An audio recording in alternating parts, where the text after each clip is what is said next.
Welcome to exceed nursing online classes. आज हम बात करने वाले हैं बहुत ही अच्छे टॉपिक और एग्जाम के लिए बहुत ही मोस्ट इम्पोर्टेंट टॉपिक है कैटरैक्ट। सो देखो कैटरैक्ट होता क्या है। कैटरैक्ट ठीक है, चूंकि हम यहाँ पर आई देख रहे हैं और आई का मोस्ट कॉमन काम होता है वो होता है विजन। ठीक है, मोस्ट कॉमन काम आता है विजन। बट यदि किसी न किसी कारणवश हम विजन नहीं कर पाते हैं तो ऐसी कौन सी कंडीशन हो सकती है, तो उनमें से एक कंडीशन आती है कैटरैक्ट। ठीक है, यहां पर हम देख रहे हैं कि एक व्हाइट कलर का कोट जम गया है। ठीक है, सो ऐसी कंडीशन कब होती है, तो बढ़ते हैं टॉपिक की तरफ। होता क्या है कैटरैक्ट, तो देखो कैटरैक्ट के अंदर सबसे पहला मोस्ट इंपॉर्टेंट पॉइंट है वो है कि जो लेंस होता है वो लेंस अपने ट्रांसपेरेंसी को खो देता है। लेंस क्या करता है, अपनी ट्रांसपेरेंसी को खो देता है और खोने का सबसे बड़ा कारण होता है वो होती है प्रोटीन। क्योंकि प्रोटीन क्या करता है, आखिर जो कॉर्निया होता है, जो पुपिल्स होती है, उस पुपिल्स के ऊपर जमने लगता है। ठीक है, और इसी वजह से ये क्या होता है, लेंस की स्ट्रक्चर चेंज हो जाती है, या जो लेंस है वो अपनी स्ट्रक्चर को चेंज कर लेता है। भाई किसी भी चीज के ऊपर हम कितना लोड डाल सकते हैं, अगर ज्यादा लोड डालेंगे तो क्या होगा, बेंड हो जाएगा। सेम कंडीशन बोल सकते हैं। तो यहां पर क्या होता है, व्हाइट कलर का कोट जम जाता है। ठीक है, सो इटियोलॉजी की बात करें तो किस तरीके से कैटरैक्ट हो सकता है, तो पहला कारण है ट्रोमा। मतलब अगर कहीं से भी इंजरी हुई है तो इंजरी की वजह से कैटरैक्ट हो सकता है, और अगर इंजरी की वजह से होता है तो हम उसको बोलते हैं ट्रोमेटिक कैटरैक्ट। कौन सा, ट्रोमेटिक। चोट लगने की वजह से होने वाला कौन सा कैटरैक्ट है, तो वो है ट्रोमेटिक कैटरैक्ट। दूसरा, ये एक मोस्ट इंपॉर्टेंट पार्ट है और एग्जाम के लिए बहुत मोस्ट है कि सेनाइल कैटरैक्ट निम्न में से किसकी वजह से होता है, तो ये होता है एजिंग की वजह से। ठीक है, एजिंग फैक्टर की वजह से। सेनाइल कैटरैक्ट किससे बिलोंग करता है, एजिंग फैक्टर से। ठीक है, इसके अलावा अल्ट्रावायलेट रेज भी हमारे पुपिल्स को डैमेज करती है। कैसे, बोला जाता है सूर्य के सामने कंटिन्यूअस नहीं देखना चाहिए, क्योंकि सूर्य की तरफ देखने से क्या होता है, पुपिल्स डैमेज होती है, और डैमेज होगी तो कंडीशन कौन सी आएगी, कैटरैक्ट। इसके अलावा स्टेरॉइड ड्रग, स्टेरॉइड कौन सी ड्रग होती है, तो जैसे आप लोगों ने सुना है बेटनासोल। ठीक है, बेटनोमेथासोल, डेक्सोमेथासोल, प्रेडनिसोलोन,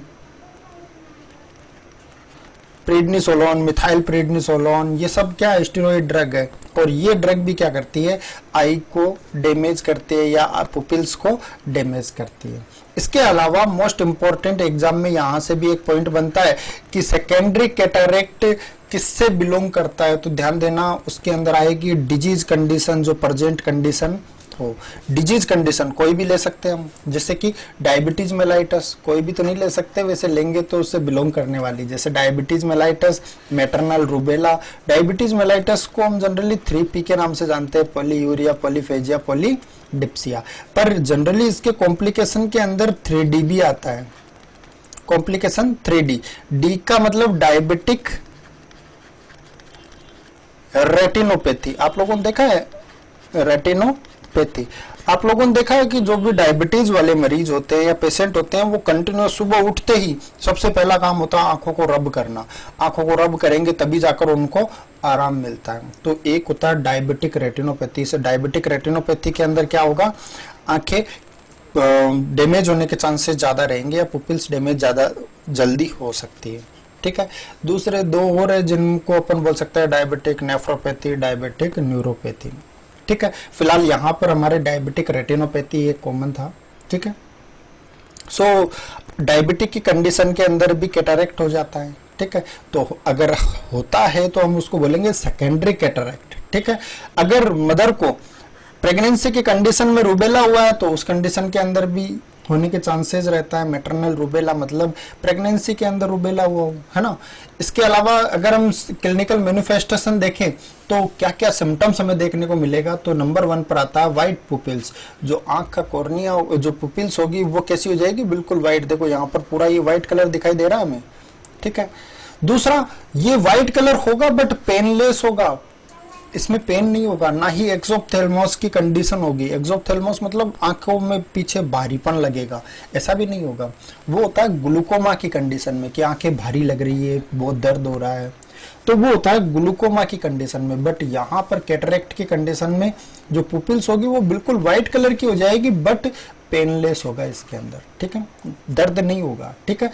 इसके अलावा देखो ये व्हाइट कलर है ना, ये प्रोटीन का बना है, और जो भी रेज आएगी लाइट रेज वो इसको क्रॉस कर नहीं पाएगी, जिसकी वजह से क्या होगा, या तो ब्लड विजन दिखेगा या फिर विजन होगा ही नहीं प्रॉपर, ठीक है।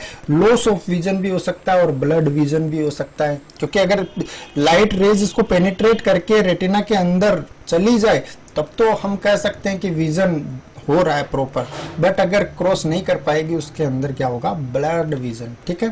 फोटोफोबिया कॉमन होगा। आप लोगों को ऐसे भी पूछा जा सकता है कि निम्न में से कौन सा डिसऑर्डर है जिसमें फोटोफोबिया कॉमन होता है, तो फोटोफोबिया कॉमन किसमें होगा, वो होगा कैटरेक्ट में। नेक्स्ट कंडीशन है डिप्लोपिया या डबल विजन। डबल विजन मतलब एक ही ऑब्जेक्ट का दो दिखाई देना, उसको हम बोलते हैं डबल विजन। तो डबल विजन भी मोस्ट कॉमन किसका पार्ट है, कैटरेक्ट का। कैटरेक्ट का ही दूसरा मेन सिम्टम्स है वो है डिप्लोपिया, ठीक है। मैनेजमेंट की बात करें हम तो मैनेजमेंट के अंदर एक सर्जरी की जाती है जिसको बोलते हैं phaco emulsification surgery. Phaco emulsification surgery, और इस सर्जरी के अंदर क्या किया जाता है, तो देखो सिंपल सा टर्म है, लेंस को तोड़ दिया जाता है, लेंस को तोड़ दिया जाता है। और किससे तोड़ दिया जाता है, अल्ट्रासोनिक वाइब्रेशन से, मतलब वाइब्रेशन की मदद से लेंस को तोड़ दिया जाता है, ठीक है। दूसरी जो सर्जरी आती है जिसको हम बोलते हैं लेजर लाइट सर्जरी। इस लेजर लाइट सर्जरी में एक्सट्रैक्ट किया जाता है, मतलब निकाला जाता है, निकाला जाता है। क्या निकाला जाता है, तो जो चीज जम चुकी है, मतलब प्रोटीन को निकाला जाता है। और निकालने का जो विधि होती है वो कौन सी होती है, सक्शन विधि। कौन सी विधि होगी, सक्शन विधि। तो अब देखो यहां पर मैंने एक पिक्चर रखी है, इसमें इंसिशन लगाया जाता है, और इंसिशन लगाकर इंस्ट्रूमेंट सक्शन कैथेटर को इनसाइड में डाला जाता है, और सक्शन कैथेटर्स को इनसाइड में डालेंगे तो यहाँ पर इंसिशन हमने कितना एमएम का लगाया, क्वेश्चन ये भी बनता है। तो 3 mm का इंसिशन लगाकर हमने क्या किया, सक्शन कैथेटर को इंजेक्ट किया। इंजेक्ट करके जितनी भी प्रोटीन जमी होती है उस पूरी प्रोटीन को क्या करता है, ये एस्पायरेट कर लेता है, खींच लेता है, खींचकर बाहर की तरफ ले जाता है। और बाहर की तरफ ले जाने के बाद यहाँ पर वापस लेंस को इम्प्लांट किया जाता है, इसके ऊपर फिर वापस नया लेंस इम्प्लांट कर दिया जाता है। तो ये देखो एक इम्प्लांट की कंडीशन है, नॉर्मल कंडीशन, ठीक है। सो अपन एक क्वेश्चन और आता है कि लेंस किसका बना होता है, लेंस को इम्प्लांट कर दिया, अब लेंस किसका बना है, तो लेंस किसका बना हो सकता है, तो लेंस बना होता है पॉलीमिथाइलिन का, ठीक है। मिथाइल क्रिस्टल 4 चीजों से बना हो सकता है, अलग अलग, है ना, या 4 अलग चीजों से बन सकता है। पहला है पॉलीमिथाइल, दूसरा है मिथाइल क्रिस्टल, तीसरा है सिलिकॉन का, और चौथा है एक्रिस्टलिक या एक्रिस्टल, ठीक है। इन 4 चीजों से जनरली लेंस बनाया जाता है या बना होता है, ठीक है। अब हमें कुछ सावधानियों का भी ध्यान रखना पड़ता है। जैसे पेशेंट की कैटरेक्ट सर्जरी होने जा रही है तो आप निम्न में से कौन सी प्री ऑपरेटिव ड्रग का यूज करेंगे, तो यहां पर देखो प्री ऑपरेटिव ड्रग हम कौन सी यूज करेंगे, वो करेंगे atropine and cocaine and atropine. क्यों करेंगे, इनका कारण क्या है यूज करने का, तो देखो पुपिल्स के कॉन्स्ट्रिक्शन के लिए, क्योंकि कोई भी चीज अगर सिकुड़कर एक स्थान पर आ जाएगी, कॉन्स्ट्रिक्ट होकर कोई भी चीज अगर एक स्थान पर आ जाएगी तो उसको निकालना इजी होगा या हार्ड होगा। सो सिंपल क्वेश्चन है, आप लोगों को समझ में आया होगा, इसीलिए हम यूज करते हैं एट्रोपिन एंड कोकिन का। ये क्या करती है, जो भी प्रोटीन होती है उसको सेंटर में ले आती है, और सेंटर पे ले आएगी तो हम क्या करेंगे, जैसे एस्पायरेट करेंगे पूरी बाहर आ जाएगी, ठीक है।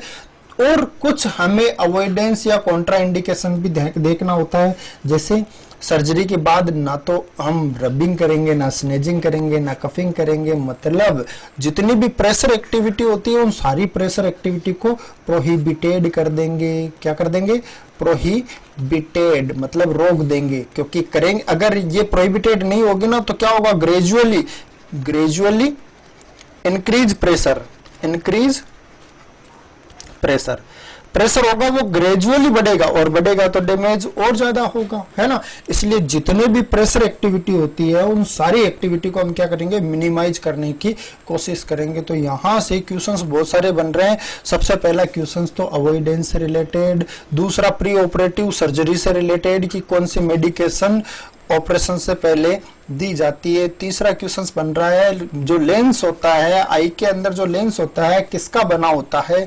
चौथा क्वेश्चन बन रहा है इंसिशन लगाया जाता है वो कितने mm का लगाया जाता है। चौथा पॉइंट, पांचवा पॉइंट बन रहा है यहाँ पर फेको इमल्सिफिकेशन सर्जरी में कौन सा वाइब्रेशन यूज किया जाता है, अल्ट्रासोनिक वाइब्रेशन, ठीक है। पांचवा क्वेश्चन बन रहा है कि डबल विजन किसका इंडिकेटर है, तो वो कैटरेक्ट का है। फोटोफोबिया किसका इंडिकेटर है, तो कैटरेक्ट का है। ब्लड विजन किसका इंडिकेटर है, तो कैटरेक्ट का है। पेनलेस व्हाइट पुपिल्स किसका इंडिकेटर है, तो वो कैटरेक्ट का है। 4 ही पॉइंट ऐड किए हैं, बहुत ही छोटा सा मटेरियल आप लोगों के सामने रखा है, इसको पूरा याद कर लेना, एग्जाम के अंदर बहुत मोस्ट इंपॉर्टेंट है। यहाँ पर सेकेंडरी कैटरेक्ट किससे बिलोंग करता है, तो डायबिटिक रेटिनोपैथी से बिलोंग करता है। सो ये हमारा आज का टॉपिक था। बढ़ेंगे नेक्स्ट क्वेश्चंस की और नेक्स्ट टॉपिक की ओर। सो आज के लिए थैंक यू।